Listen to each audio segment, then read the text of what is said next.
The United States apparently pulled out of the agreement because, according to the president, it disadvantages the United States economically. I think he's wrong about certainly economically. The United States is not disadvantaged by this agreement, but actually it's an opportunity for the United States to retool its economy and move toward a clean energy economy, which is clearly where the world is headed, and all the evidence suggests that that's where new jobs and so forth lie. Look, I mean, one thing to point to is just the incoherence in what we heard from President Trump today. So we heard through the campaign that climate change was some hoax perpetrated by the Chinese. We hear today that the problem is that the Chinese aren't doing enough to address the problem of climate change. And so if there's one thing to kind of take away from what we heard today, it's that the Trump administration believes climate change is a problem, and that the rest of the world has to negotiate a more aggressive agreement so that we can stay on top of it.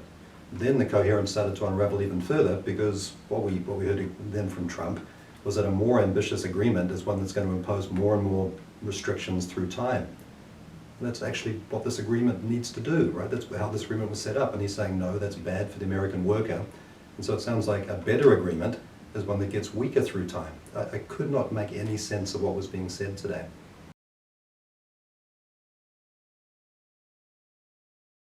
What we do know is that the United States has chosen to stay in, apparently, the United Nations Framework Convention on Climate Change. And that's a good thing, because that's the larger frame within which negotiations about climate take place. Paris is a piece of that framework. My understanding is, though, that it takes about 3 years, if we're going to formally leave the Paris Agreement, it takes 3 years to get out. As opposed to if he decided to go out of the Framework Convention, he could do that immediately. Well, the other thing to note about the Paris Agreement is that it doesn't impose obligations on countries, it collects pledges from countries. So countries came together in Paris and said, here's what we're willing to do. The United States was always free to change that pledge. And so, in some ways, this is just a rhetorical move on the part of the President, that the President has committed the United States to staying in the Framework Convention.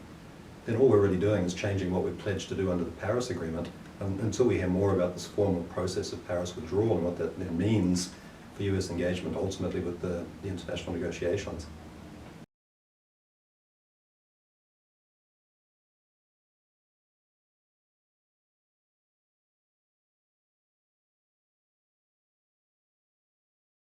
The international community agrees on very few things in the world, but they have agreed on 2 degrees.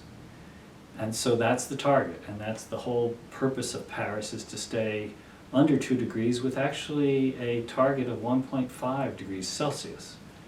What does this mean for the world's ability to reach that goal? The world wasn't going to reach that goal even if all countries met their Paris commitments. But it was very clear that Paris was just the beginning, and the countries were going to upgrade. In fact, within 5 years, we were going to see significant, hopefully, the agreement called for significant aggressive upgrades of those commitments. Reaching 2 degrees now, it's going to be, well, it's just going to be so much harder. And in fact, I mean, to be realistic, without the United States in there, and with the potential of the United States actions unraveling the commitment of other countries, I think we're going to blow through 2 degrees that much faster, and we're going to be scrambling.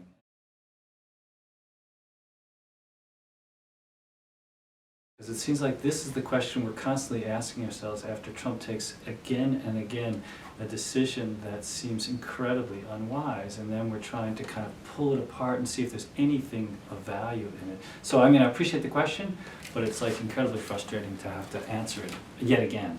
But what is, I mean, the silver lining here is, I suppose, if we had stayed in Paris and just eroded it from within and not come through on our own commitment, and in fact those commitments, as the President said, are expected to be upgraded and to become more aggressive, we're certainly not going to do that. And so to stay in Paris and make a mockery of Paris may be a mistake.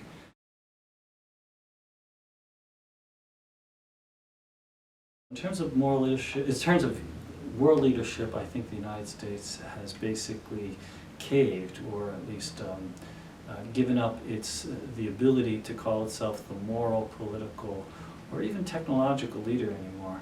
It's probably going to be, China is probably going to play a much bigger role in world leadership if we consider leadership a matter of moral and visionary process. And this is not just leadership, of course, on environmental matters. This is about the whole suite of international issues that the United States has to engage the international community to do something about. So, as one person used to be attached to the Obama administration put it, the next time the United States goes knocking on the door of some other country and says, "Can you help us with this issue?" then this is the first thing that will get thrown in our collective faces. The fact that the United States is not standing with the rest of the world community on something for which there is unanimous support.